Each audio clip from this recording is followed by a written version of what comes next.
Bem-vindos a mais um episódio das sagas, das histórias que eu estou compartilhando com vocês aqui nesse canal. Hoje eu vou fazer um vídeo especial dedicado para mostrar essa coleção de carros inacreditáveis que a gente veio ver aqui nos Estados Unidos. Na verdade, vocês viram tem alguma coisa forte ali.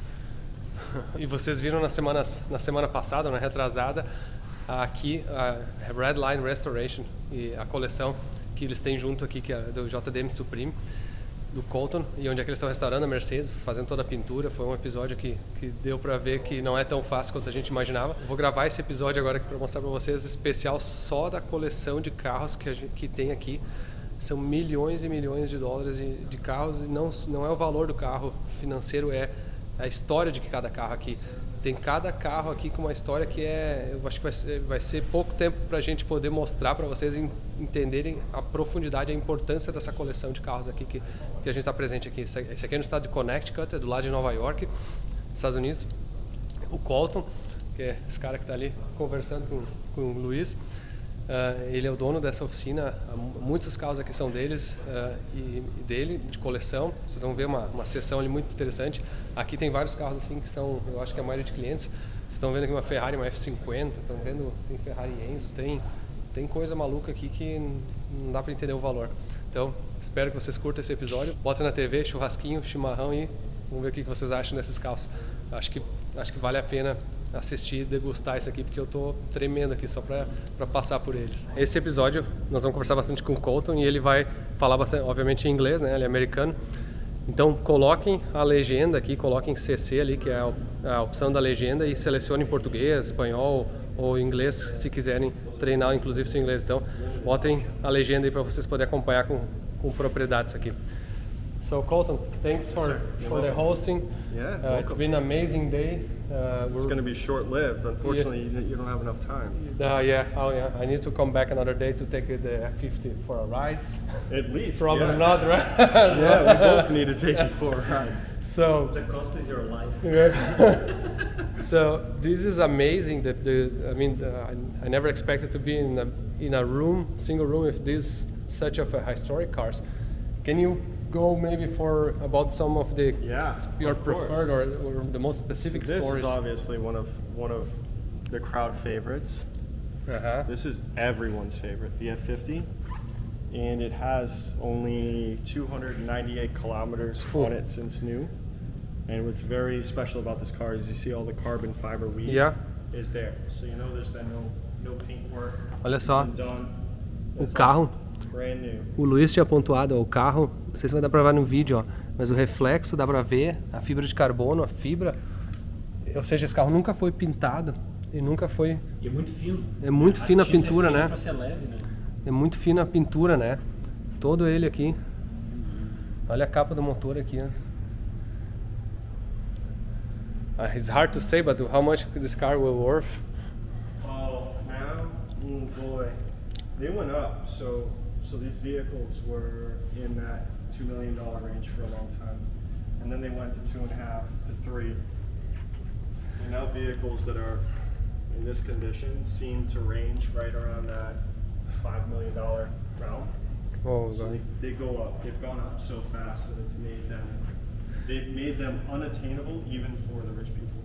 Ele estava dizendo que essa aqui talvez seja a F50 mais zero do mundo. Tem 298 km, ela veio do Japão, trouxeram ela do Japão. Nunca teve nada de repintura, nunca nada, 000. Ele estima assim que sejam 5 milhões de dólares o valor desse carro hoje. Maybe the most rare, the most newer one. Probably the cleanest, probably one of the within the top of the cleanest examples in existence. Então, imagina um carro aqui, ó, nos Estados Unidos, 5 milhões de dólares. Ele está falando em 25 milhões de reais aqui. Se convertesse para o Brasil, nem está falando em levar para o Brasil, né? Não tem imposto, não tem frete. Mas olha só, tudo é... Pensa no frete de uma querida dessas aqui, né? Tudo é impressionante, assim, é impressionante o motor, tudo. O interior, não vou nem pedir para abrir, porque... Eu vou te dizer, eu acho que a F50 ela viveu na sombra da F40 por muito tempo. E eu acho que agora o tempo tá dando mais chance para ela mostrar, porque... ela tem seus valores, né? Tu nota que ela tem uma semelhança com a F40, mas ela abandonou o turbo aspiradão, né? Então, tipo assim, tem detalhes, né? É um V12 aspirado. É. Cool. Amazing. What else? What is? GT2 RS. I mean, it's a full spec build car. It's only 14 miles on it since new. What year is this? This is 2018, yeah. I believe. Yeah, Então, 2018. Porsche GT2 RS 2018 com 0 km. Você viu roda de magnésio e os freios de carbono nunca usados. Então parece um espelho. Aham. Olha só. Que loucura. Can I jump this? Yeah. Olha aqui, ó. Olha os freios de carbono nunca usado mesmo, ó. Um espelho aqui, ó. Dá pra ver a câmera, ó. That's crazy. Which one is this one? It's LaFerrari. LaFerrari. Never seen one in person. LaFerrari, it's crazy. Yeah. These vehicles are a vehicle that always needs to be plugged in. Uh-huh. That's why we keep the charger close. Every 2 or 3 days we keep it plugged in for a duration of 2 or 3 days. More often than not, it has to be plugged in. If not, then just like any electric car, oddly enough, this car will drain itself. The batteries and electronics are constantly looking for things.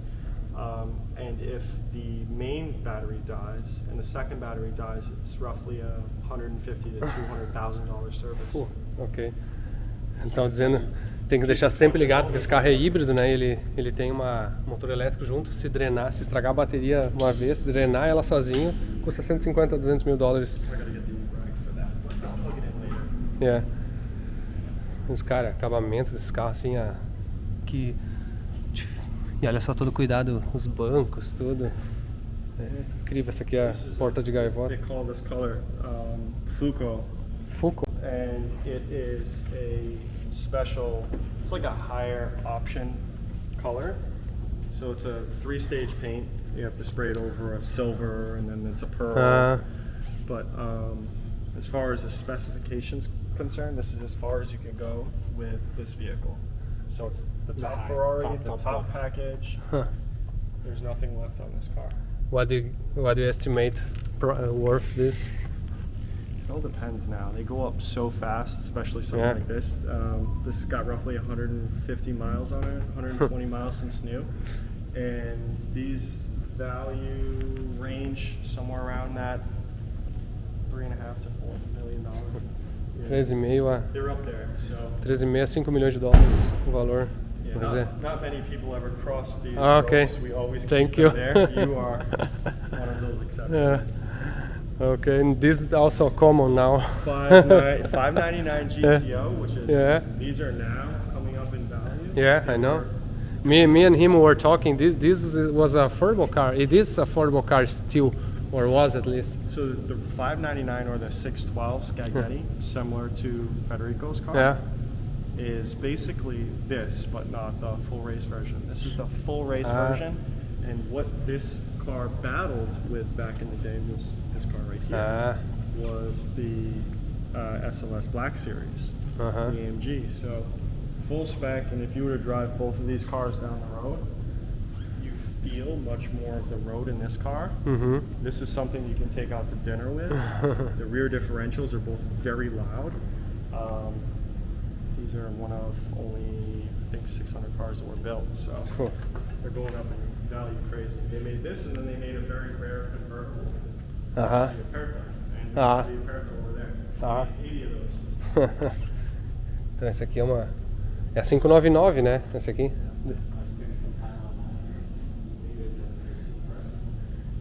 This is 599, right? 599 GTO.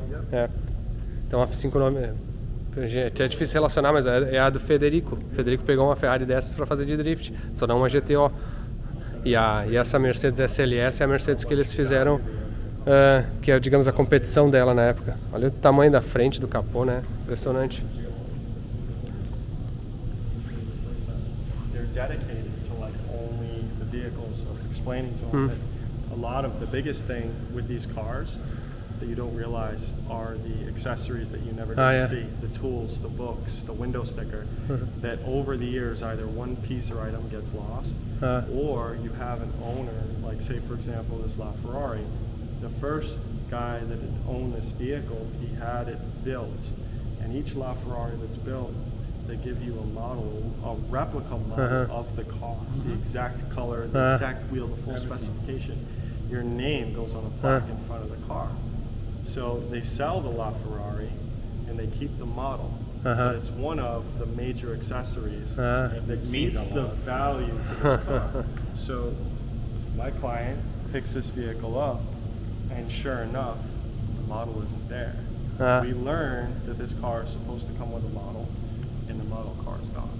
The last owner of the car says, yeah, I still have the model, but I want $20,000 for it. The model. You have no choice. You either pay that or you lose a couple $100,000 in value of the vehicle. So it's just a dirty game. Ele tava dizendo que as LaFerrari, quando eles compram, vem um carro modelo assim, com a cor, com a roda, com tudo certo, e vem com o nome do carro, do dono, proprietário. E esse carro aí, quando ele comprou, o dono não entregou, depois ele foi pedir $20 mil a mais para entregar. Mas tem que pagar, porque senão o carro vale 200 mil a menos. Enzo Ferrari, which is highly desirable. They're rare and you don't see them often. This car, I believe, has 300 miles since new. Most of these cars that are in these collectors' possessions are vehicles that are low mileage. And if we do anything that's like an investment-minded purchase, we'll look for the best car and the lowest mileage vehicle. You make that one decision, you pay a little more for it, but then you get to set your price as far as the market's concerned. If you had the nicest or the lowest mileage Cosworth Evo 2, you name your price. I saw they're selling some for $250, something like that, right? More than that. $250,000, $300,000, $400,000 for an Evo 2. But if you're that guy and you're like, okay, one guy has an Evo 2, it's got 5 miles on it, original miles, and they're like, I want $2 million for it. And your car has 4 miles on it. Your car has 1 mile less. You can always ask whatever you want, more than the last guy. So.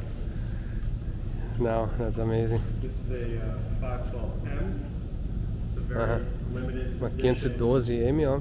This was like in between the F40 and the F50. This was kind of like every 10 years or so, Ferrari builds a supercar. This car was like halfway in between the F40 and the F50. This car was out right around that same time, but something that you could buy like a wolf in sheep's clothing, almost like a 288 GTO to the F40. So this had the big 12-cylinder. It was all set up. The headlights on the back sides, the buckets of these, they're all adjustable. So if you were to go like Le Mans, when you have to adjust your headlight height, everything means very precise. And the grill looks like my 355. It's a 355 and, grill. Exactly, you can take all that stuff and probably swap it over. A lot of it. A grade que parece da 355. This is the convertible version of the GTO. It's very rare. They built 80 of those. Só construíram 8 dessas. É a versão conversível da 599. 80. Maserati. I saw one of these in Café Nocturne show. It's crazy the back, right? A traseira aqui. Ela é aberta. The hydraulic system on these cars, because it's hydraulic steering and it's hydraulic brakes, very finicky. So if you have the pressure adjusted too high, you just touch the brake and there's no transition, there's no soft spot. It's either on or off, and same with the steering.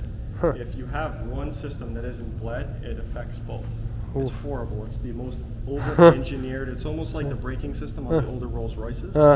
It's hydraulics everywhere. Okay. Same thing. It's a nightmare. This is a 300S Maserati. Restored this, I'm going to say, 10 years ago. Yeah, 10 years ago. And it is a 3-liter 300S Maserati. It was like 3-liter, 300 horsepower. You know, they called it 300S because... What's the year of this car? 1957. The blue mechanics cloth. There's Sterling Moss signing the dashboard right there. before he passed away. So that was at Lime Rock. Ah, que legal, Sterling Moss assinou o painel aqui antes de morrer. Signed the dash. Yeah, it's pretty cool. Foto dele assinando. Pretty cool, huh? E essa aqui, ó, eles faziam assento para os carros de corrida com o mesmo tecido do macacão de mecânico, para não manchar ou para não. Para que era mesmo? É que o tecido é melhor, né? Por isso que o macacão de mecânico é assim. Né? Ah, porque os bancos. Tipo jeans, né? Aham. É tipo um jeans, mais flexível, né? O jeans era mais do cara lá da carroçaria. Tanque. A very fast car. It's like a 20 quart oil system, dry sump. It's the fuel system on this thing is massive. It's very fast. This drives a lot like a Fox. Have you drove this? The power? Yeah, I drive this one. If this has to go to a show, I'm the one that drives this. Ah, okay.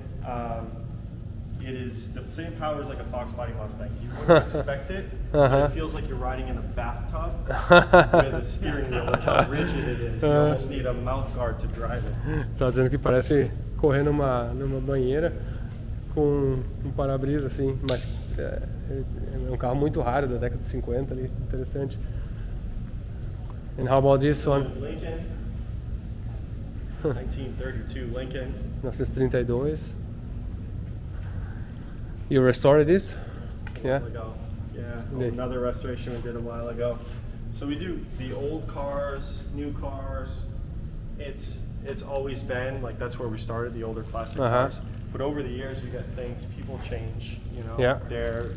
It's not the same old 60-year-old collector as it was 20 years ago. Everyone gets older, so the market changes, and now everyone is into either the sports cars of the 70s, 80s, and or the supercars of the early 2000s. This is a heritage edition, so this is the rarest of the Ford GTs when they came out. Oh yeah. So, you know, back to those that have seen Ford versus Ferrari, this is the car that was built, 50 years later. Yeah. I saw some in Bring a Trailer the other day. They were like over $1 million, easy, 2 million. This one has 20 miles on it.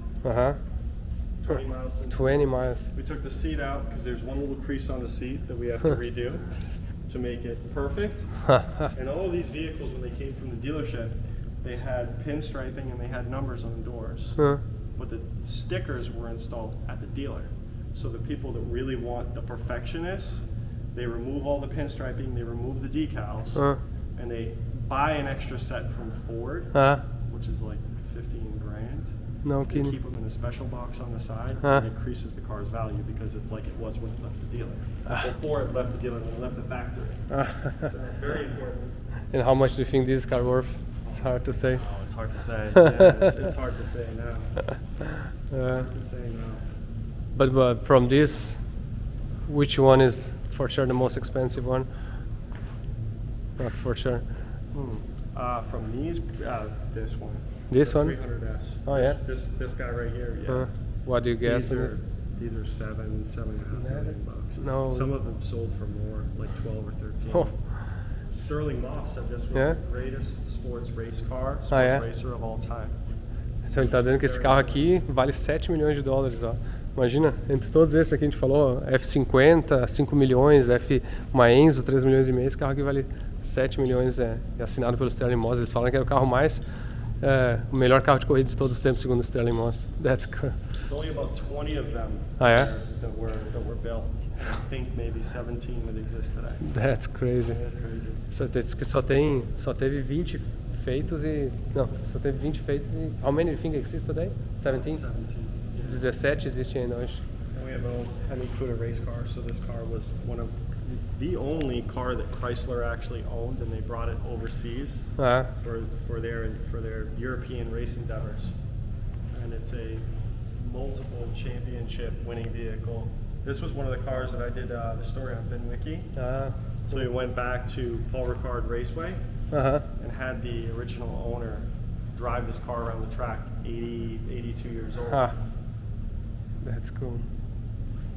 owned by France. It's got export stickers on the insides of the doors for when they exported it. And they had to put a Chrysler badge on the other side of the hood scoop because all of the tech team, the race guys over in Europe, didn't understand what this car was, so it came in with Plymouth because it's a Plymouth Cuda.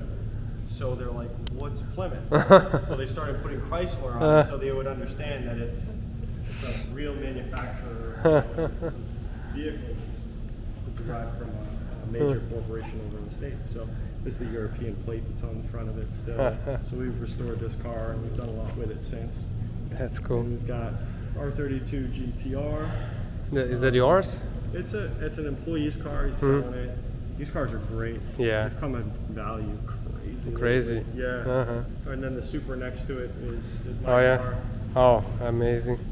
Last time Diego was time before last. No, this is the car that he drove. Ok. He didn't know Let me explain here. what it was. Esse Supra aqui é dele, né? E o Diego, o Iga andou com ele na rua e ele não explicou pro Diego quantos HP tinha. O Diego saiu andando, quando vê, tá no meio da pista de lado, assim, tem 800 cavalos ou 1000 cavalos. Let's see the engine. I like this fender extension, or the bumper extension here. It's the biggest. Eu acho legal esse extensor aí. It's the biggest wind drag in the world. When you don't have this on, so the reason why they developed those parts from TRD. Wow, it's been a while since she opened the this extension, I'm going to pop it again. That extension in the front was TRD, and someone made a fixed chin spoiler for it. That was developed to slow down the car. And try to open it now. So that actually helps or slows down the car? It slows down the car big time. I mean, it's a cool looking thing. Okay. But the factory one, you feel the car slice through the air. As soon as you put this on, it's like driving a plow down the highway. Ele está dizendo que ele sente o arrasto aerodinâmico desse spoiler, tá? Não gostei mais. Ok, cool. But it's a 3.1 liter. Didn't go too crazy on the displacement. Just so we could still have the RPMs. Então ele não botou um virabrequim maior, só botou pistão. Aqui o downpipe, ó, o coletor de ferro fundido. It's got the back pressure style downpipe, just so it can creates a lot more low-end power. This vehicle produced almost 700 foot-pounds of torque to the wheels and 819 to the tire horsepower. That's cool. Yeah, I'm looking because I've just redone all this stuff on mine, so for me it's very familiar. Oh, the neck, yeah. Yeah, now this I didn't change it, but I changed that neck. And this is great. This mod here, it's amazing. Yeah, I put the fans as well on mine. That's cool. Yeah, Scotty makes some really good parts that I picked up, and everything just seemed to work. Oh, I didn't thought in putting a smaller battery instead of relocating. That's actually a good idea. I want to relocate it, and that might be my next move. Okay. But for now, this is 110%. It gets away, but sometimes I think it's a little crazy. It's right near the cable. Aqui eles têm as correias expostas. Esse aqui é o Instagram dele, ó, JDM Supreme, ó. Manualzão. O painel é em milhas aqui, meu em quilômetros. Bem legal. This car's valuable in Brazil now. Yeah? Bom, Alfa Romeo aqui onde é que o Enzo começou a Ferrari, nem sabia dessa história. And this was one of my preferred cars, my dream cars, the NSX. This is Zanardi. Huh? This is a Zanardi edition. So they only built 51 of these cars. Oh yeah? It's a lightweight, so the wheels... Zanardi. Yeah, Zanardi yes. edition. Essa aqui é uma edição... They were able to remove about 160 pounds, 180 pounds off the factory model. These cars were always very, very inadequate, inept for torque. So whenever you got on it, no power at all. These cars, they shaved, it's 150, almost 200 pounds. That extra weight made a difference. It almost felt like it had torque. So, yeah, this is one of... Então essa aqui é uma edição Zanardi, ó. And this is another rare opportunity. Is it for sale or no? Yeah, it's for sale. How much is asking? These cars now are about 175 Okay. for a Zanardi, but Yeah. you're buying a car that's probably the lowest production NSX ever. Aham. Tá, $175.000 esse aqui, porque é essa edição Zanardi que tem 180 libras mais leve, que é tipo 90 quilos. My style is buy a cheaper one, make more horsepower and remove some weight. Exactly, yeah, we can do that. I mean, for $180,000, we can Buy a 60,000 one. Yeah, we can do a lot. Even the cars with 200 or 300,000 kilometers on them, 100, 150,000 miles, these motors last. Yeah, you like, can- like a Honda Civic. They don't die. Yeah. It's phenomenal. No power steering though. Oh yeah. And how about Power this? steering in those cars. Only the automatic models came with power steering. The later edition. Ah, então não tem direção hidráulica. Foi uma maneira de tirar peso. Esse carrinho. Okay. And how about that Evo? That Evo. It's got that Evo's got 18,000 miles on it 18 mil milhas. since new. It's like a brand new car. And I picked it up. It needed some TLC. I have to paint the brake calipers because those are faded. But I'm gonna end up selling it probably. I was driving it for a bit, and then it's just For that miles. It came up to like the price and value came up too much Uh-huh. for me to be Bidding. cruising around in this thing. Yeah. What do you get? What do you estimate on price on this? Maybe 50,000. This was 1 year only. They did them in yellow. Oh yeah. And then they became so rare because everyone thought they were buying a Ferrari. Oh, it's yellow. Let's modify it. Let's go race it. And then they destroyed them all. So now they're that much harder to find because they were. What year is this? 2003. The 2003. only year that they came out with the Evo 8 in this color. Então é um Evo 8 2003 que só saiu um ano no amarelo. Ele falou que tem 18 mil milhas, está pedindo $50,000. That's cool. Man, the decoration here is fantastic. You guys did a great job. A lot of these pictures I have framed and the trophies we had won at various shows. We've got shelves of trophies. We tell our customers to take the stuff home because we're running out of place to put them. It looks tacky too. If we have all this stuff sitting around, we look crazy. And Pedal car, the tires are flat. that's It good. needs an electric motor. Oh yeah. Tesla swap. We'll do that later. Yeah, a couple 18-volt So, batteries. and interesting, this building you mentioned is like 110 years old, right? About that. 10 years old, yeah. Então esse prédio aqui é tipo 110 anos de idade e eles restauraram, olha que legal aqui, ó. Tem toda uma decoração assim, ó. Tem muita coisa Ferrari, Williams aqui, ó. Os quadros. Let me just do a quick tour here. Yeah. Olha os quadros Bugatti. Ah, ele sabe toda a história do Bugatti, ele sabe umas histórias cabeludas ali até. É. Cara, isso aqui é muito louco porque é uma mistura de museu, É? tem restauradora, com loja de performance. Né? Jaguar HK Special. Twin superchargers. Twin Supercharger. 1958. Yeah. Esse aqui é um duplo supercharger. Olha aqui, ó, no carro 1958. Automatic transmission, and you have to sit on the rear differential Ha. in transmission right here. You sit Ah, sit. everything right here. That's So cool. when you blow up your transmission, kiss your balls goodbye. Yeah. Transmissão é em cima, tu senta em cima da transmissão. Imagina. Car made about 450 horsepower. That's crazy. It sounds like a GTR when it's running. It Yeah. sounds like RB26. Oh yeah. Very, very nice decoration. Very inspiring. And what? 500 Fiat. Yeah, Fiat is very popular in Brazil, you know. Not these ones, but the. We've got another one. So Oh yeah. save that mental image with that car. E aqui é uma área que quem é fanático por Japanese JDM History, quem é fanático por história de carros japoneses aqui vai ficar maluco aqui, ó. So I think these are your passion, right? Or which this one? This is passion, yeah, this is hobby. So when I'm 7 days a week everywhere else, I find time to do this. And it starts with, this area right here is more of an area where this is a car that I'm working on, so I keep this closest to the mechanics bay, so right here. And it's a car that I had contracted RWB of Japan, Rowell, to do the wide body kit on.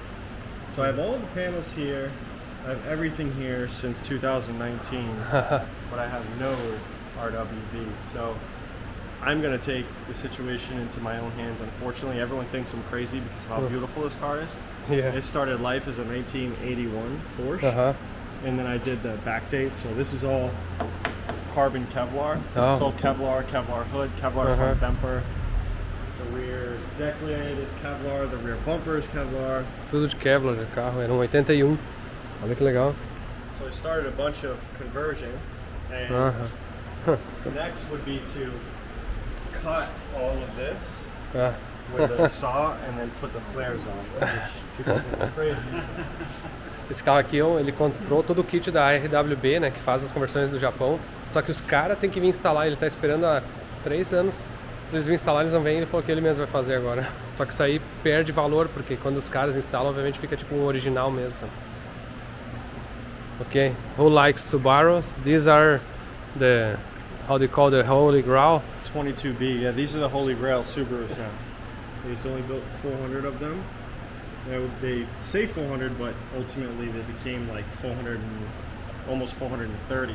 There were 30 some odd vehicles thereafter that were built or hadn't been accounted for. This one right here is the 000. So this is the prototype to all of these cars. This car was the only one built in 1997. And it's got that's from the 1997 Tokyo Auto Salon.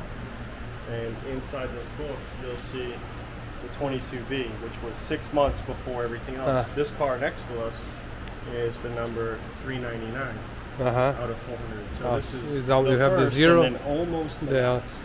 Então ele tem, isso aqui me lembra o Badolato agora. Ele tem, we have a guy in Brazil, he's a collector, his name is Badolato, and he has over 400 Dodges mainly.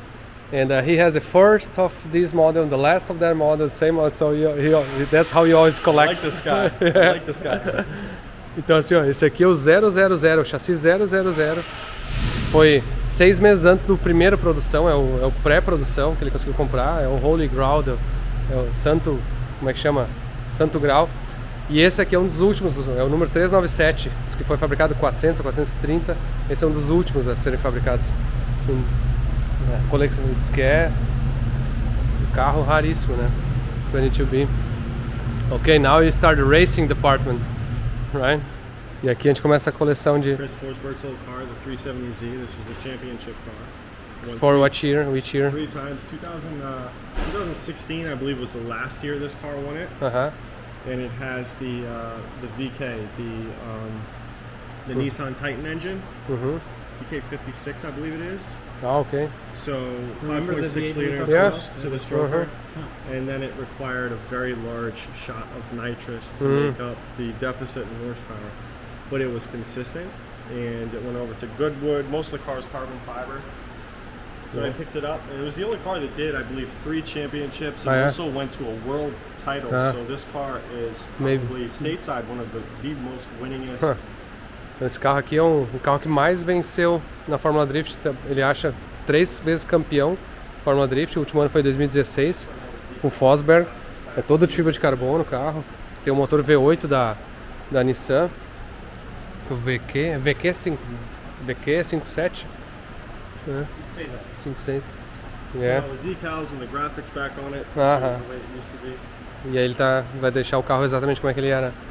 Okay, now we're getting serious. This is the key office, guy's office, S15.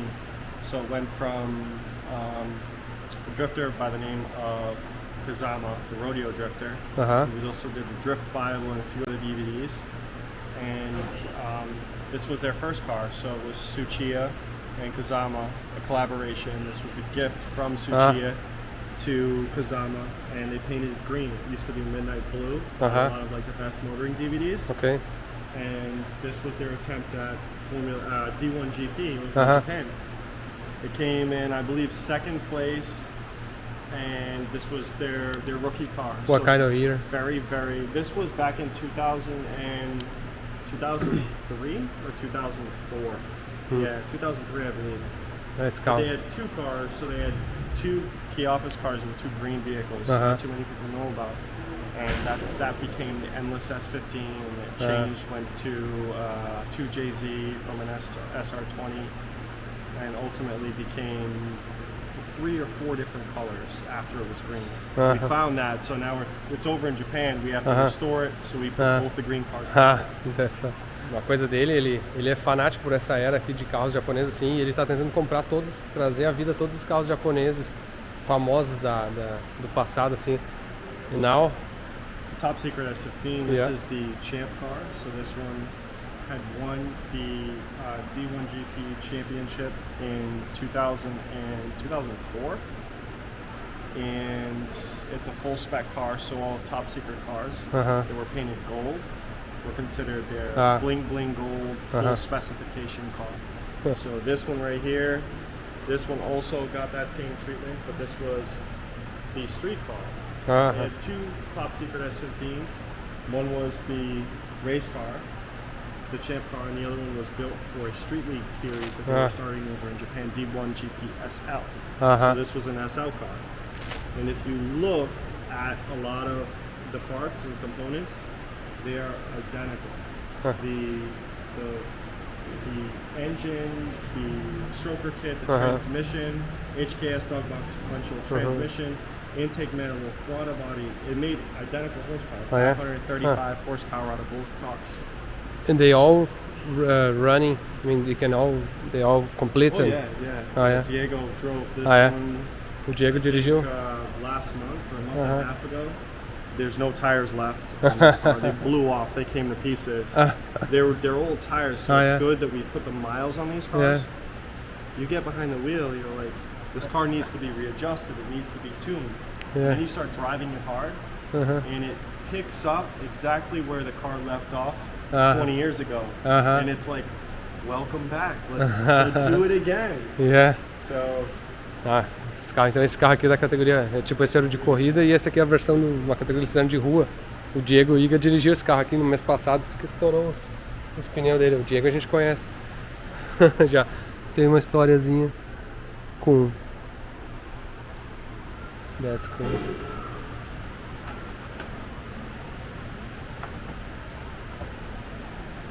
Oh, she's stuck. Come on, girl. There we go.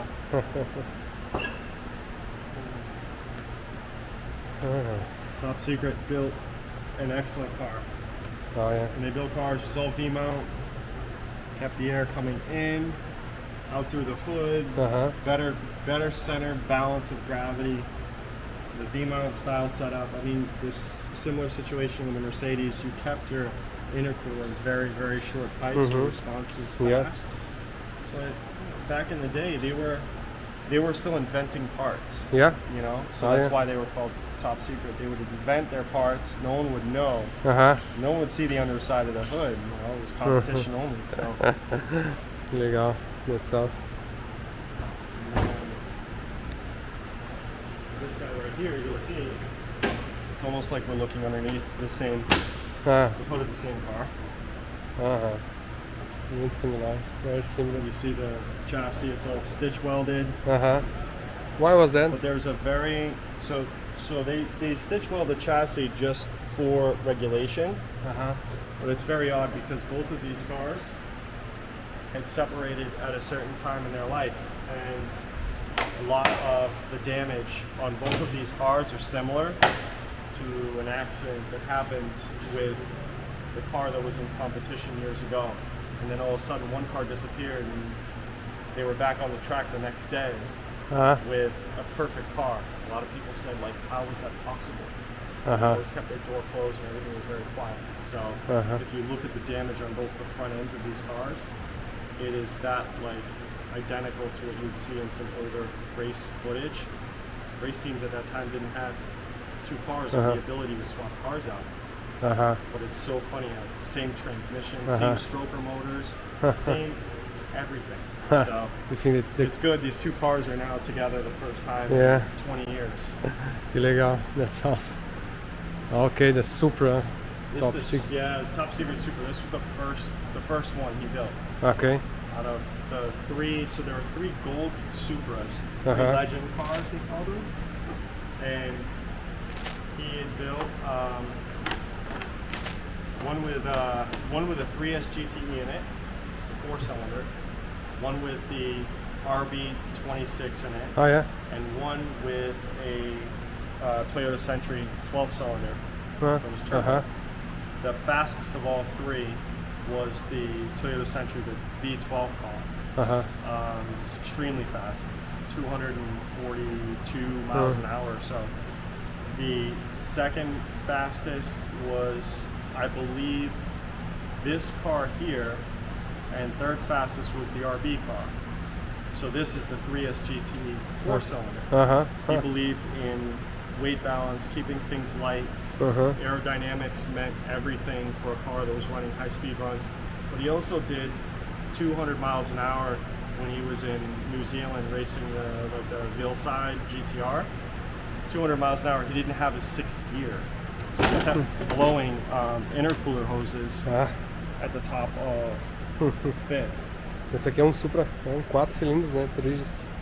But everything you see here is, for the most part, original to the car, except for the engine management system. This thing had caught fire. Oh yeah, I can see. The owner before me had drove this car very hard. Oh yeah? This car had AP brakes. It had suspension set up. This car was built for time attack. That's why they use this engine in the weight displacement. So out of all three cars, this car has the most amount of research and development. For the motor, the transmission, the brake system, the suspension, the wide body kit. We were trying to build a vehicle to do everything. Tuner shops were trying to do that back in the day. That was the most important thing for them, was to do as much as they could with one vehicle. And this car here was on the cusp of doing so. They were actually wanted to do time attack, top secret one for time attack racing. So this car here, people say they're like, oh, it's a 3S GT, it's a 4-cylinder, it's a 4-cylinder. Car made, it was 800 horsepower. 800 cavalos, né? And it was 2 HKS. It ran 2 HKS F-bombs. So one engine management system for cylinders 1 and 4, and another one for cylinders 2 and 3. Two separate engine management systems for two separate sides of the motor. Esse carro tinha duas injeções eletrônicas, uma para cilindro 1 e 2, outro cilindro 2 e 3, sei lá, 1 e 4 e 2 e 3, uma coisa assim. Olha aqui, ó. Esse carro aqui depois foi carro de track day, né, de time attack. And this wide body is very iconic. Yes, very iconic. It's like the Castrol Supra TRD wide body style that was built for the JGTC car. Yeah. And not too many people know that they only built 3 of the legendary Supras. Oh yeah? People say, oh, well, after that they had built a white car, they built this car, they built that car. Smokey only built 3. They were like real demo shop team cars. All 3 of them are, none of them are in Japan. One's in Florida, the other one's here, and another one is over in the Middle East. Oh yeah. But all of them are still very well and alive. Oh yeah. That's cool. Another top secret car. This was built, Smokey built this for the Tokyo Auto Salon in 2002. This was his personal sedan. Oh yeah. So he built it, if Nissan built like a 4-door GTR, it would be this. And it was an RH9 car, so there's a plate on the inside of the intercooler. It says RH9. And that stands for 9-second quarter mile. Okay. So back in 2002, oh yeah, that was daily driver, 9-second quarter mile. This was the fastest thing on the road for a daily driver. It's an carro apart, it needs a lot of work. I get most of these cars need work. This oh yeah. Project. That's why it's close to the mechanics. Okay. Right, in the lineup. This is the VR car. they had 3 cars, 3 team cars. They had 2 R32s, and they had an R34. One of the R32s was destroyed. Some people are saying it's in Brazil. Oh yeah? I don't know. I'm not quite sure. It's similar to this. Oh, They yeah? say there was an R32, a BR car. It was destroyed, and everyone over in Japan says it's gone. A couple people have said that this car still exists on route. I might need your help at some point to find this car. Ele disse que esses carros aqui do BR, eles tem um R32 que algumas pessoas falaram para ele que talvez esteja no Brasil, que é um R32 com essa pintura amarela, assim, que ele teve um acidente e tal no Japão. Eles acham que o carro sumiu, que não existe mais. Mas se alguém souber de alguma história desse R32, que por exemplo pode estar no Brasil, de qualquer estado que seja, nos avisa o Colton aqui, porque ele está tentando comprar todos esses carros aí e trazer a vida esses carros de volta, né? Então, daria uma boa ajuda. This car recently came from Japan. It still has the warning seizure stuff on the windows. That was very hard to get it out of customs.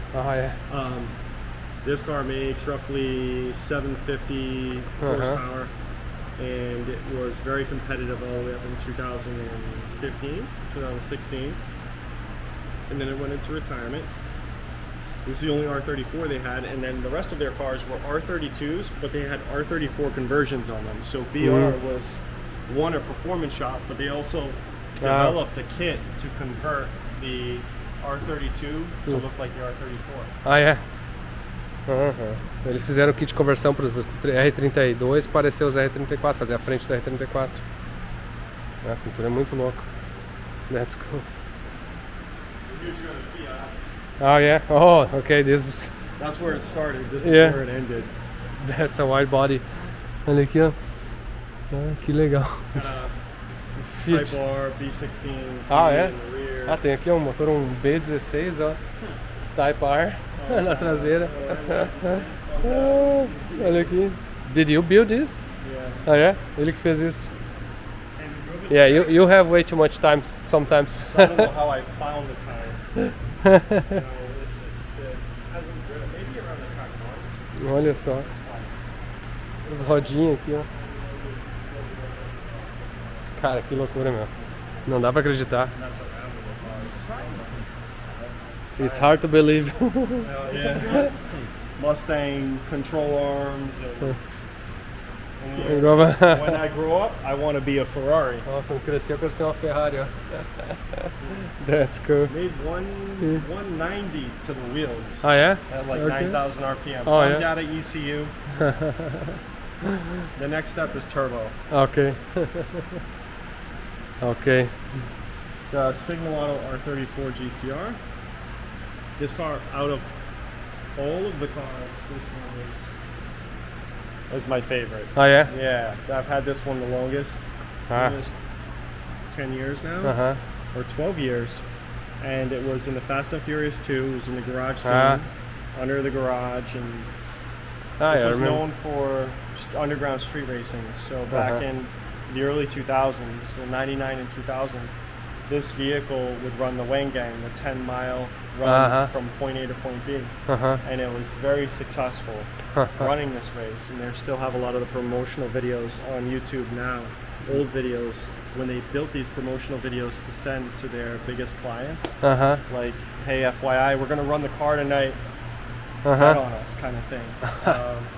So it went from underground street racing champion, or a veteran, to Alcon brakes, and then like a time attack setup, and drag racing, and then BF Goodrich sponsored it. It was over in Japan racing. I think the fastest time was 8:67 at 162 miles an hour. That's good. 8.6 virou esse aqui nos 400 metros, né? Que ele virou, era um carro de rua, de racha de rua, digamos assim, na época lá de 2000. Apareceu no Velozes e Furiosos 2, depois virou carro de time attack, depois de arrancada, virou 8.6. That's impressive. They came to the United States in 2003 or 2004, won the first United States sanctioned time attack, or tuner time attack. So won the first one here in the States, the championship, and then it did. So went drag racing, underground street racing, and Time Attack, and then they said, okay, let's try drift. So I went to Formula Drift, and it was successful. It didn't win like, you know, championships, but it was out there. It's like, how was it possible? So this was just one of those magical cars. It has so much history. That has done everything. Esse carro até drift depois, então ele foi em 2003 correu em Fórmula Drift. That's amazing. And this now this is the Brazilian next champion. Frontier, right? The next champion, the next frontier. So Diego's new ride, and Seu carro do taking a swing at Formula Drift with this car here. It's an FRS stroke 3-liter. It's completely, I want to say, the only thing left on this car is the roof. Everything else has been changed about this car. It makes 1,000 horsepower to 1,200 horsepower, and then it's modifiable through nitrous, right? Yeah. So most of these cars run nitrous. This used to be Ryan Turk's old gum-out car. They did a fantastic job on the build. The Unicorn Garage, they build a lot of the very successful drift cars that are on the grid now. There's not much I can say about it because the car is just very reliable. Um escapamento duplo aqui, ó. Esse aqui então é o carro do Diego Iga, né? Vocês viram naquele episódio que ele foi me visitar lá, que a gente conversou bastante desse carro. Esse é o carro que ele comprou. Esse é o carro que ele vai correr Fórmula Drift 2023. Que nem o Colton falou, esse carro foi muito bem construído pelo Ryan Turk. E tem uma G42 1200, que é exatamente a mesma turbina que eu estou botando no Supra, e a mesma que eu tenho na Ferrari. This is the exact same turbo I have in the Supra. I'm going to put in my Supra and my Ferrari. It's amazing turbo. Yeah, amazing turbo. Amazing turbo. They came out with a 40 series, so this is the 42. Yeah. The new 40 series they came out with makes only 50 less horsepower, but the latency is it's like 25% faster. So that might be a second turbo that we run for this car. Amazing unit though. No, it's fantastic. Esse aqui é uma G42 1200, exatamente a que eu tenho. E agora ele tá falando que eles lançaram a G40, né? Então tô falando muito bem dela. Ó, o carro tem aqui, ó, borboleta eletrônica, bobinas originais ali, 6 injetores, VVT, um carro de corrida muito bom. Vamos ver se a gente consegue trazer esse aí pro time Flowtech no ano que vem. That's amazing. It's been very reliable. The WiseFab setup that we have on it now, we just want to convert to the steel components. Aside from that, it's just fluids, tires, and competent driver. That's it. It's nothing more. E aqui, olha aqui, ó. 6.5, Tommy McInerney, which is you bring it anywhere.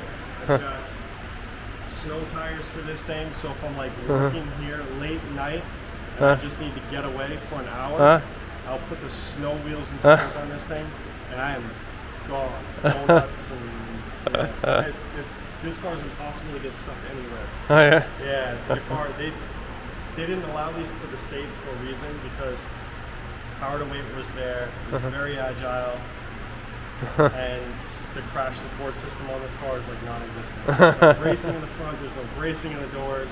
It's an awesome car. Oh, cool.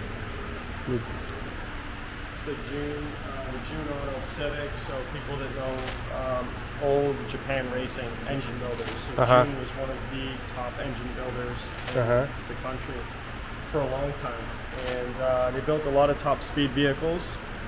Highly successful. They brought their cars to the States to run the salt flats. They broke a lot of world records.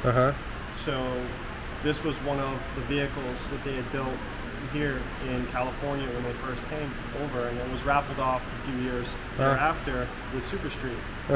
So this car, as you see it, is how it left June back in 2000. They couldn't get a Type R in the States, so what they did was they got the closest thing to it, which was they bought a Civic DX and they built their own. So they have a V18 C5 Type R, and they did the transmission, special cut gears. this car is like the speed comparison. It's similar to like a Porsche, like a not a brand new GT3, but like a 2006, 2007. Uh-huh. So people forget how. I'll try to pop the hood here.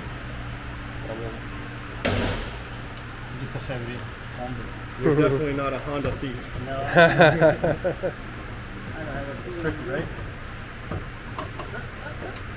we go. And then this is exactly how, outside of the intake, AEM gave me a decent deal on the intake, and I custom painted it similar to how they did it. So I just kind of did the June fade on the intake. And, cool. but the car is made $259 to the wheels out for yeah. 11,000 or 10,500 RPM.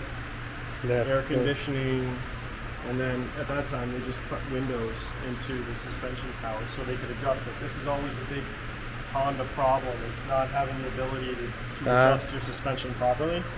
So the guys over at June, they just cut the windows. But it was their little time attack car. So they drove. Yeah. They built two of them when they were in the States. They built one that was time attack and another one that was drag racing.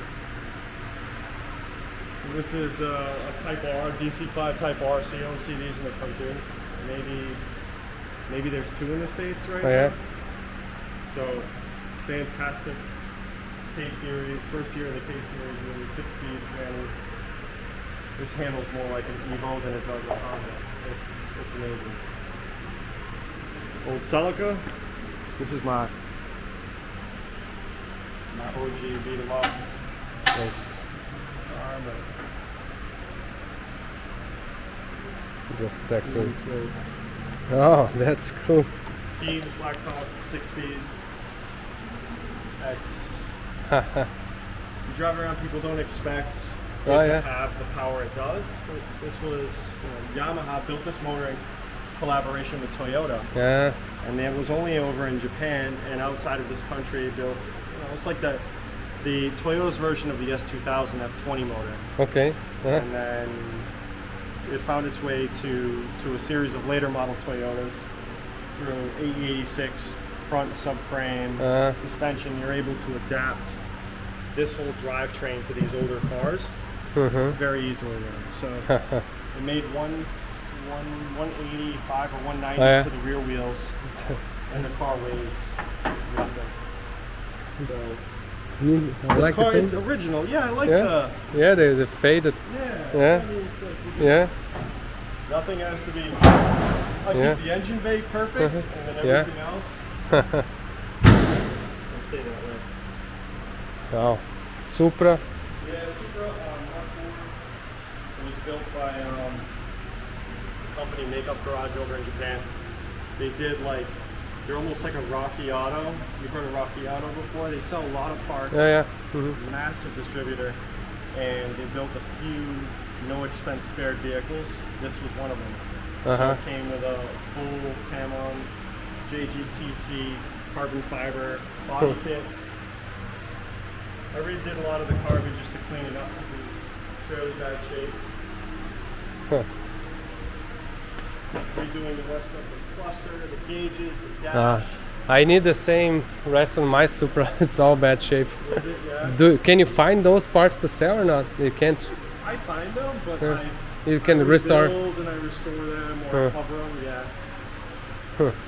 This car's got Alcon brakes, which is Alcon is big stuff.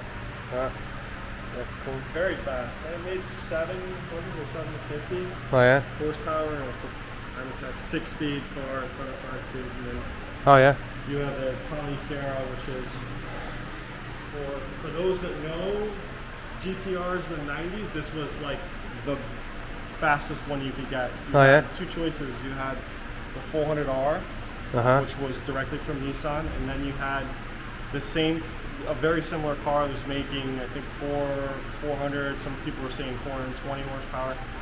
Came with seatbelt harnesses, special lightweight wheels, all this aero.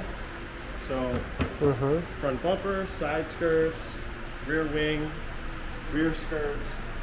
This was their full spec as far as you can go race car from the dealer. So this was how it came from the dealer. 100%. Né?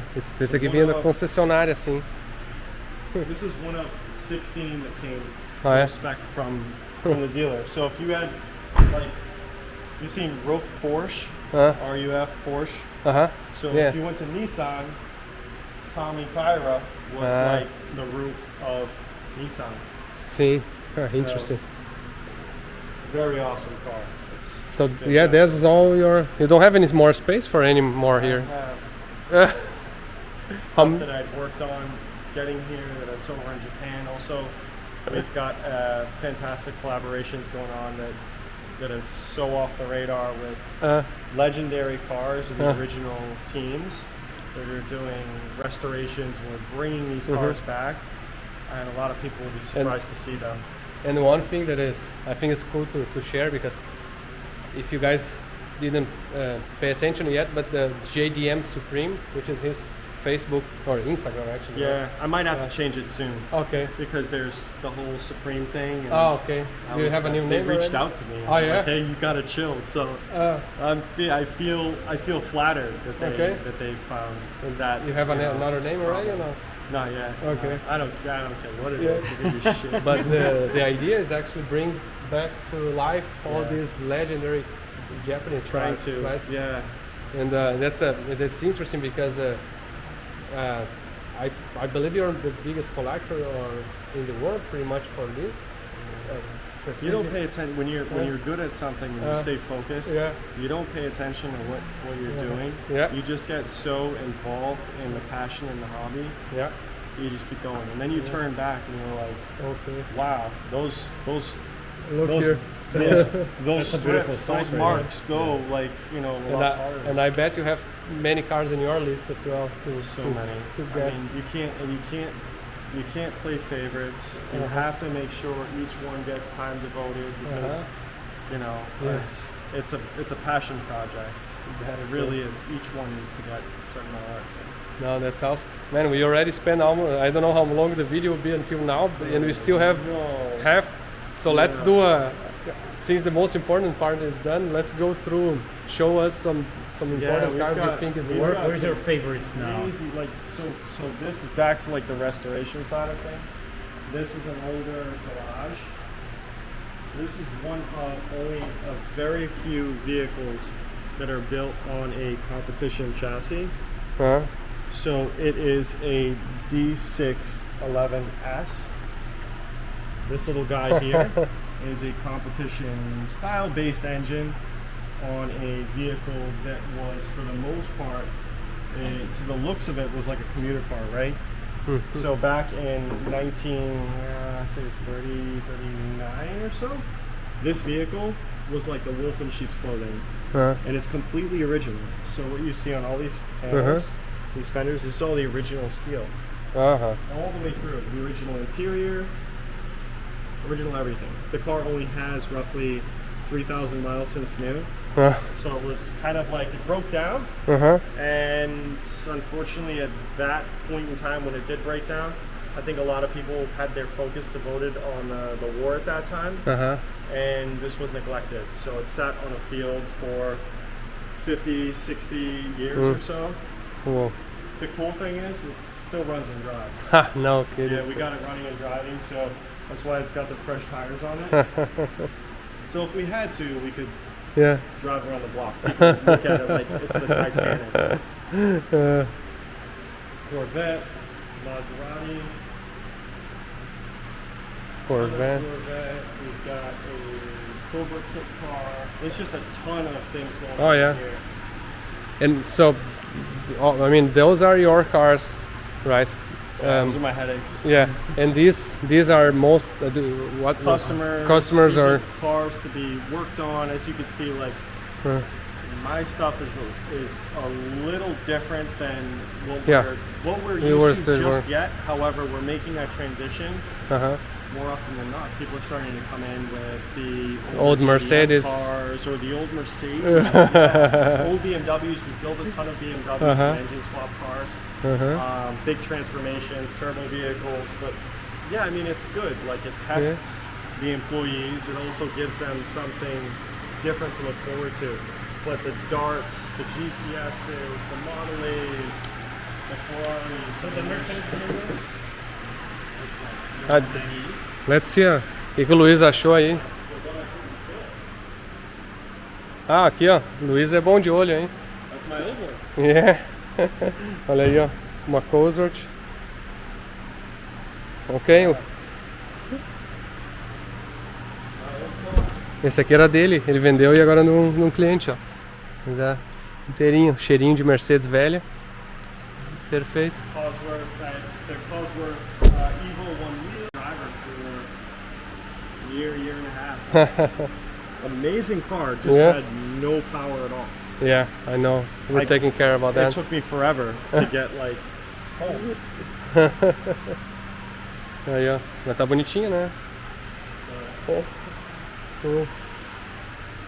Now we convinced the new owner of this car to do some crazy stuff. Yeah, maybe. Yeah, we will. It'll happen. When he sees this car downstairs, he's not gonna last long. He's gonna change this thing quick. Então, ele falou que o dono desse carro ali, quando ele vê o meu lá embaixo, a minha Mercedes que tá lá embaixo fazendo, ele vai querer fazer igual. Porsche originally, this is a GT3, an older GT3. 996. Track car, M6. Ah, these are amazing. These are great. Yeah. They're phenomenal cars. Bem inteirinho. Lotus. You know, I've been to Lotus in UK. It's amazing how we got it, like, that car was for sale, and unfortunately our sales guy was out doing a test drive and stopped at a light. They didn't see this. They were driving a big pickup truck. In the back, I think it's still broken. You can see them. Oh. Yeah. It was unfortunate, but bateram na traseira aqui, ele tava. Um vendedor dele tava dirigindo o carro. Yeah? People on their phone just texting and driving. Wow. That's it. Wow. Well, we have to fix it now. We thought it'd fix the car. Lotus Elan. But these cars are amazing. Oh, yeah. Like go-karts. Yeah. Fun. Power to 8. Yeah. Another Corvette. Corvette. RX-7. FC. Conversível. Não. NSX. Is this my $60,000 one or no? I wish. No, it's like, oh, this is beautiful. Second gen, yeah, it's a beautiful car. Blue interior. Oh, yeah. Forged magged bolts. I mean, it's some rare stuff on it. Yeah. It's not mine though. Okay.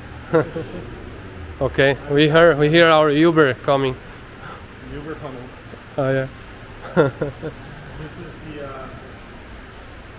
This vehicle is an Arduino, so these cars were built in New York. No kidding. Yeah, not too many people know that. Esses carros aqui, esse aqui era construído em Nova York. So, Stainless steel. Aluminum. They buff it out just to save weight. Outros carros de corrida antigo. Race car D6. So these cars were the first Tiptronic transmission. Tiptronic. Coats out, and the transmission works as a pumpkin and a series of electrodes and magnets to help you find the gear. Primeira transmissão automatizada. Straight 6-cylinder. I restored this car 20 years ago. 20 years ago? Yeah, it comes back. They all come back for service. So we'll take it to a few shows and get some awards. Old DeSoto. DeSoto was a very short time, right? Very short time, yeah. And this is the Lancia. This car was one of the cars on VinWiki that I told you about. Ok. famous cyclist. So if you get a chance, maybe I'll watch ver. that video. Tem um filme, né, um vídeo que ele fez no Vino Wiki, que é com Ed Bolian contando a história desse carro aqui. E ele contou a história também do... Não me lembro que outro carro, mas ele teve alguns vídeos no Vino Wiki. É legal ver. So it's like if you look at a lot of things on this car, you have like Ah, the door, and then when you have the door out, it has a reverse motion spring on the inside of the door jamb, so it actually helps you with the door opening. And then on the inside of the hood there are two levers, so I can open one side of the hood if I wanted to display the engine. To the And side. then if I want to, I can close this one, open that side, and flip the hood. Watch. This is the V4. V4. Yeah, pretty cool. Oh, never seen that. So I took this to a couple beats Yeah. last year. That's crazy. So watch, you know, like this. Aí, open to the other side. Dá pra ver o capô por um lado e pro outro. So same thing, watch the door. Aham. This one's got a better spring, but it helps you open. And the technology on this car was so far ahead of its time. Yeah. What year is this car? This is 1940s, 40, hold on, let me get it right. 1947. Uh-huh. Yeah, it was right on about the war. And it was built for a famous cyclist, Gino Bartoli. I gotta click the other side, but you can open both sides or you can remove it completely. You just slid out that side of the rails. It's all good, I have to adjust it. Man. Here, watch. Take them off completely. Fucked up. Huh? Yeah, so we just do one of these Ah, ok. on both rails. I just got it off, but Motor the design V4. is, yeah, one slides forward and the other one locks it, and they're both through the controls on the inside. And if you had to, you had this little rod right here, and you remove the caps for the suspension, and you can adjust your dampers. Oh. And then it had, even cooler, it's got a little hose coming from the inside. You see this pump? Uh-huh. So this pump goes down to the floor, and these hoses come to the sides of your shock towers. So you can pump this pedal, and it'll adjust the dampers even better to the front suspension. And it says right here in Italian, use vegetable oil only. So I had to go to the grocery store, get the vegetable oil before we went to the car show. Ah, Yeah, that is. this car is very, it's like high maintenance piece Yeah. of art. Oh yeah, I can see. This, did you restore this as one? This one we did a while ago. Yeah, all the wood on it. like- Including the wood? Yeah. You redo the wood? God, it's crazy. Look at the wood. Olha o teto, né? There's Todo de countless madeira. hours into redoing the So you need, it's a completely different job. completely different job. Todo But de it's- madeira o carro, It's rare because you have the third row seating, ó. Aham. and it's like a bus. It's like a family tour Yeah. bus. Olha You don't só. want to get hit though. Ah, yeah. It'll turn into a million toothpicks. Sim, se bater vai virar palito de dente esse negócio. Yeah, it's very close to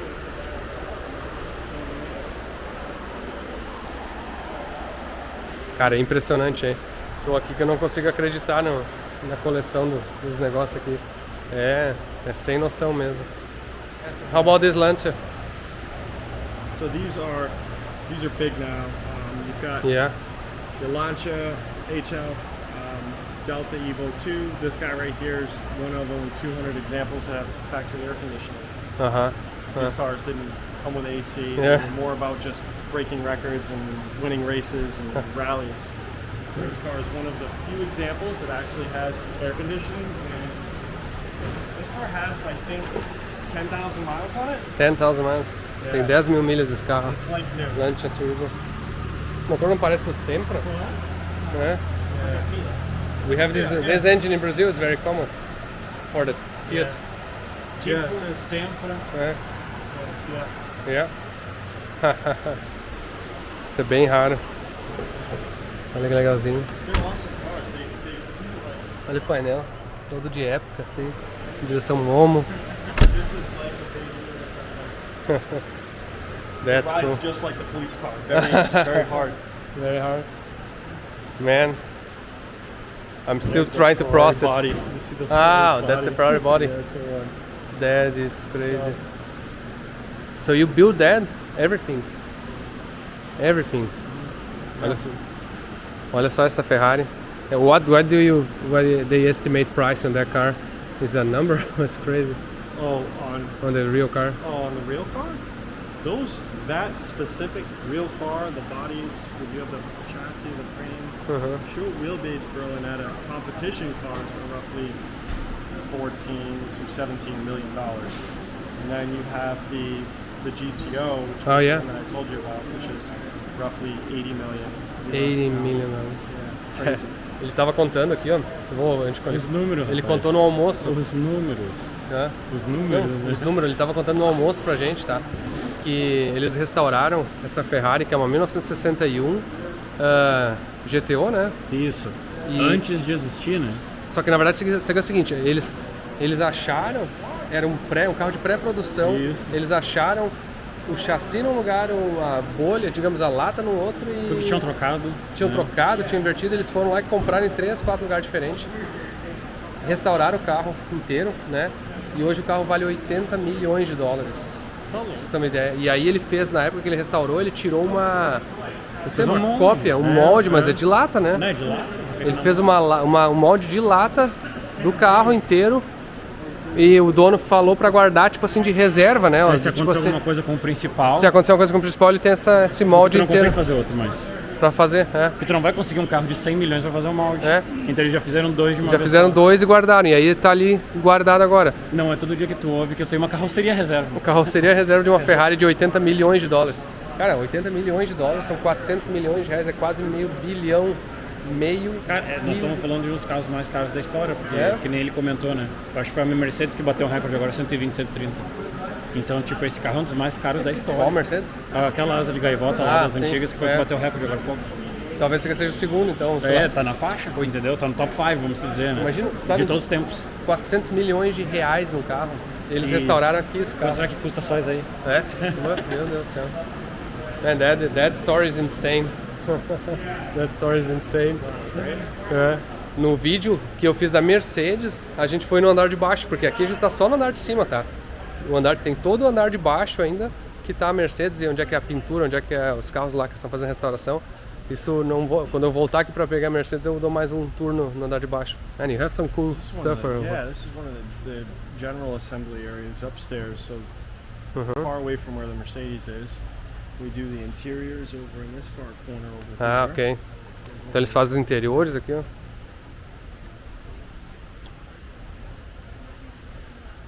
Ferrari, De Tomaso Pantera. How many people you have working here? About, I want to say 30. 30, yeah. 30. It fluctuates. It's always tricky to find good people. Yeah. Interiors, long neck and short neck sewing machines. We have headrests being done over there, a series of skins and seat bolsters, very similar to the Mercedes original seats. Do everything from vinyls, leathers to Alcantaras, floor mats, whatever you really need done. Like, it all depends. Convertible tops. And we have 308 Ferrari. I like this. I like the body. I think they look so cool. Yeah. So we're wrapping up the interior on this, where we did door panels and all the mats and the rear sills. Yeah, all the controls very old. And then an older Porsche Speedster over there. That's a real one? Yeah. Oh yeah? It's a rear one. And then we've got a Pontiac GTO, Volkswagen 3.0. This Volkswagen is interesting because it's different from the Brazilian ones. All the front grille is different. Like a Super Beetle. Yeah. A grade dianteira é diferente nos Fuscas aqui, a suspensão, ó. Conversível, o vidro na frente é maior. Tem mais diferentes, ó. Okay, we can do this electric. I could do, Yeah. I would rather. Yeah. Because this is just... Yeah. Dodge. Ferrari.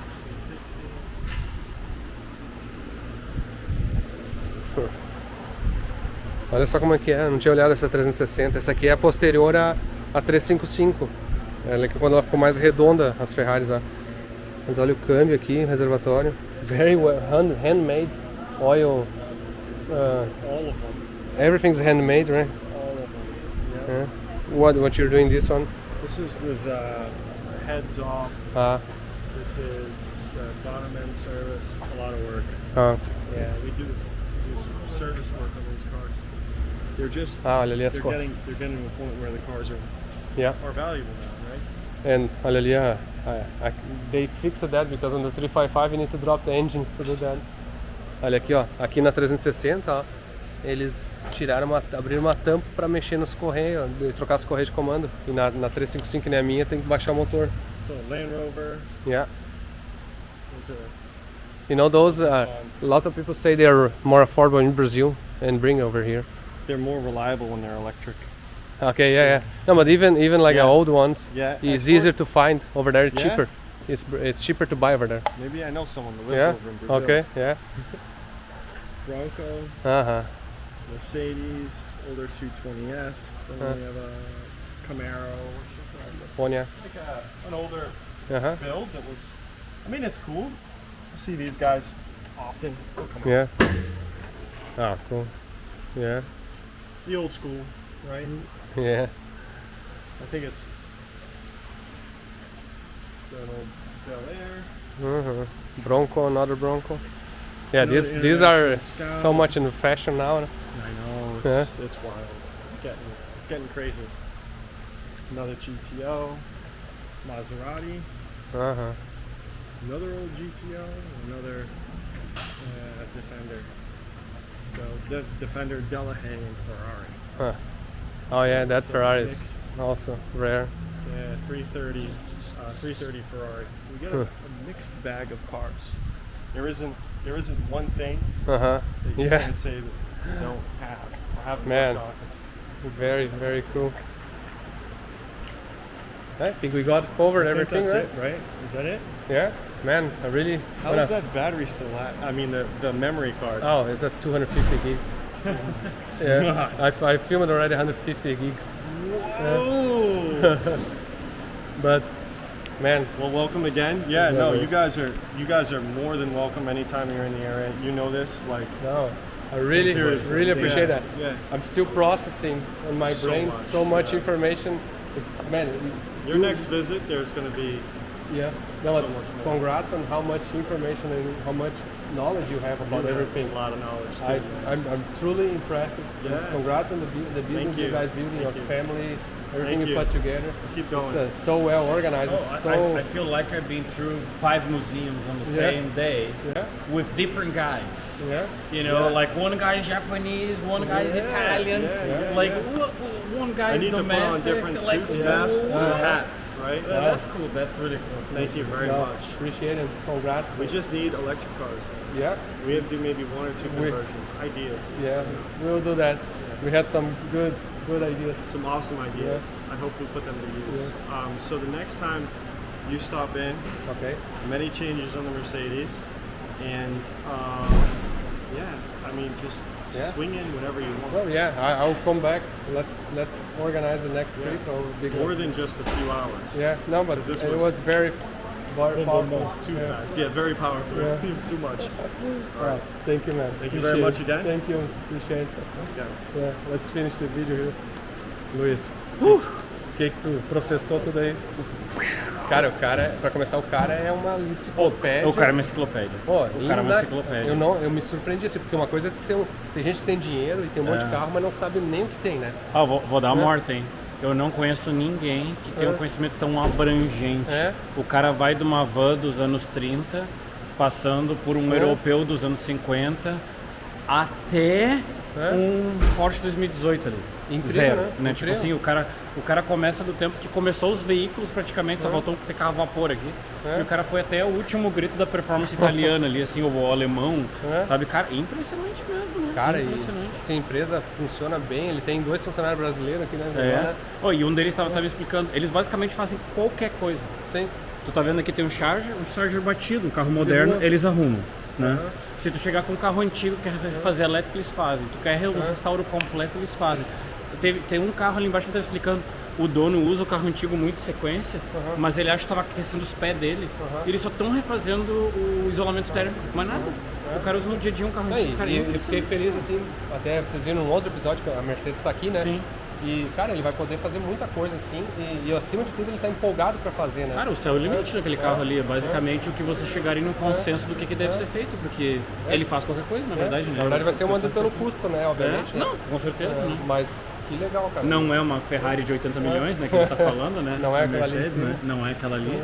Mas, cara, eu tô impressionado. Eu vim aqui com uma ideia que ia ser legal, foi 10 vezes mais legal. Cara, eu também, eu tô processando, assim, até esse vídeo aqui, ó, eu nem sei, acho que vai ficar longo e talvez cansativo pra quem talvez não se interesse, mas eu acho que é um vídeo assim que o cara tem que olhar e parando, assim, né? E parando pra digerir, nós não tivemos tempo suficiente pra parar e analisar cada carro, porque simplesmente é muita coisa, muita informação, muita coisa junto.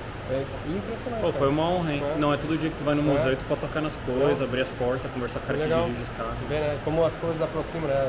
Isso aqui a gente só tá aqui por causa de certa maneira, do Mercedes, também o Diego Iga, é muito amigo dele, né? O Diego vem direto aqui, comprou o carro dele para correr. Da comunidade brasileira nos Estados Unidos. O Colton inclusive o Colton tenta aprender o português, ele não fala português, mas ele escreve muito bem já.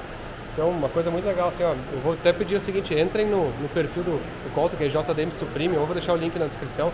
Entrem no canal do YouTube dele também, ele faz os vídeos, tá compartilhando essas histórias, dê uma força, porque, cara, um cara desse merece 100%. Não, esse cara merece 100%. Muito. Super gente boa, gosta do que a gente gosta, super pra frente, né, pá, demais, cara, demais. Show.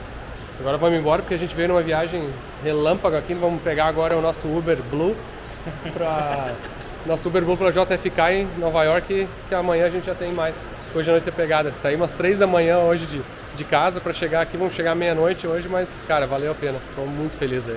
Muito obrigado à audiência de todos. Espero que vocês estejam curtindo essas histórias aí, essa viagem aqui foi fantástica aí. Tchau.